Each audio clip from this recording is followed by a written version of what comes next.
Vim në pjesën e dytë të programit miq, ku siç ju thash edhe përpara do të vijojmë, do detajohemi pak tek rëndësia e mjekut familjes dhe jo më kot un kam një doktoresh të nderuar në këtë pjesë dytë të programit, të ftuar në program.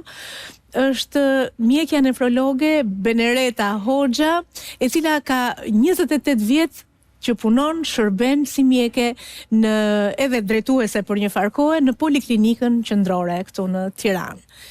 Mirë se erdhe, doktoresha, është kënaqësi prezenca juaj në Hipokrati. Faleminderit, kënaqësia është e imja. Është gjithë kjo eksperiencë në këtë fushën e shërbimit shëndetësor, shërbimit mjekësor primar, të kujdesit primar. Tani unë kam 40 vjet si mjeke. Sigurisht ne kur mbaruam fakultetet, ishim thjesht mjek të përgjithshëm. Mjek që mbaruam shkollën dhe fillimisht në kohën tonë nuk na pyeste njëri se ku do shkoni, na caktuan në fshat. Atje ku kishte nevojë. Atje ku kishte nevojë, si gjithmonë. Dhe kur punon në fshat, fillon dhe merresh me të gjitha moshat. Pra, nga lindja, nga zero, nga fëmia më i vogël deri te më plaku. Pra të gjitha dhe ndiqe dhe gruan shtatzan.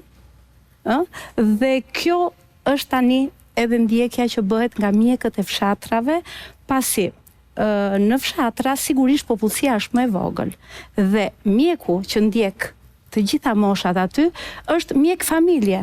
Do me thënë, atë që ne bënim në atë kohë që na caktonin në fshat, e njëjta gjë ndodh edhe sot. Por në qytet sigurisht numri i popullatës është rritur dhe kuptohet që mjeku i familjes sot ka një numër të caktuar, nuk mund të ndjeki gjithkënd, por ka moshat e tij të ndjekjes nga 16 deri në moshën e pleqërisë, në moshën e tretë.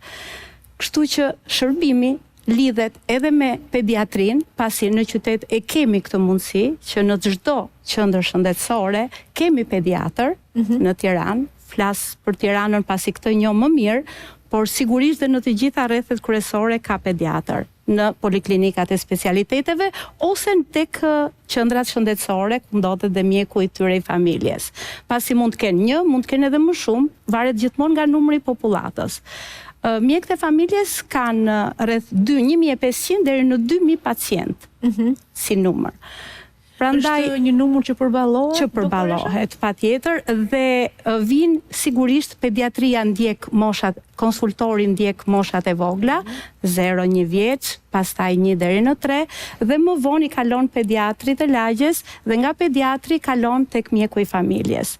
Dhe është diçka shumë e mirë pasi kartelat që ndiqen që në fëmijëri, që në lindje, dihet mirë diagnozat që mund të kenë fëmijët, problemet që mund të ketë familja, sepse ne dim që shumë sëmundje janë të trashëguara, mos themi të gjitha. Dhe mjeku i familjes ka dieni për to dhe bën një ndjekje shumë të mirë që nga fëmijëria që e merr kartelën nga mjeku pediatër, vazhdon pastaj me periudhat e tjera të jetës për të gjithë familjarët që ai ka në varësi.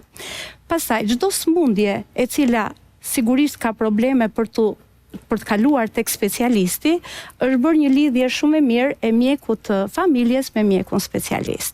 Në Tiranë kemi 4 qendra specialitetesh. Sigurisht dhe në rrethet kryesore ka nga një qendër ku ka dhe mjek specialist, të cilët punojnë dhe në spital, punojnë edhe në poliklinikën e specialiteteve. Dhe kjo është një ndjekje shumë e bukur pasi mjeku i familjes për çdo problem që mund të ketë pacienti i tij e dërgon tek mjeku specialist për të marrë një mendim më të specializuar. E dërgon atje dhe për të kryer analiza më të specializuara. Pasi ne dim që analizat bazë bëhen në të gjitha qendrat shëndetësore. Pra nuk flitet për një gjak, urinë plus check-upi që tani bëhet në qendrat shëndetësore dhe për ne pati një vlerë shumë të madhe sepse ne zbuluam edhe shumë sëmundje dhe patëm mundësinë që të shikojmë edhe ecurinë se si jemi ne me vendet e tjera për çdo lloj specialiteti, për çdo lloj sëmundje. Mund të flas konkretisht për shembull për sëmundjet renale, të cilat janë sëmundje shumë problematike sot si çdo lloj sëmundje tjetër, pasi veshkat janë shumë të rëndësishme në organizëm, kryen shumë funksione që ndoshta edhe njerëzit nuk e dinë. Veshkat nuk nxjerrin vetëm thjesht lëngjet e tepërta të trupit, edhe produktet fundore që krijohen nga puna që bën organizmi, por ato janë shumë të rëndësishme edhe për arsye të tjera. Janë ato që mbajnë gjithë homeostazën e organizmit, mbajnë pH-in e gjakut, themi ne që të punoj organizmi në kushte konstante, ky pH duhet jetë 7.4, sepse prodhojnë bikarbonatet. Nga ana tjetër, të gjithë elektrolitët, natrum, kalium, kalcium, magnez, të gjitha siç janë në gjak do të eliminohen ose do të mbahen në gjak, përsëri kjo është punë e veshkës.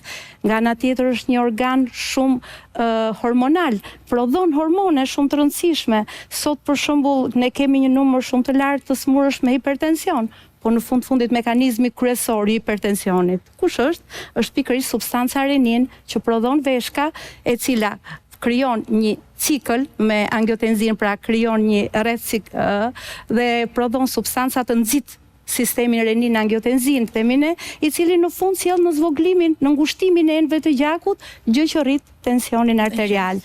Por si mund t'i ndjeki një mjek i familjes pa u bërë një konsult për shembull me mjekun specialist.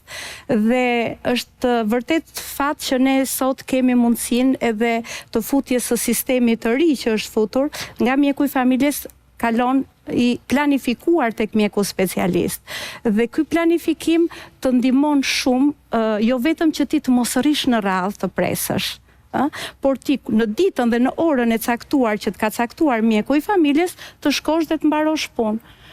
Por sigurisht kemi dhe ne problematikat tona, si shqiptar që jemi ne nuk mund të presim.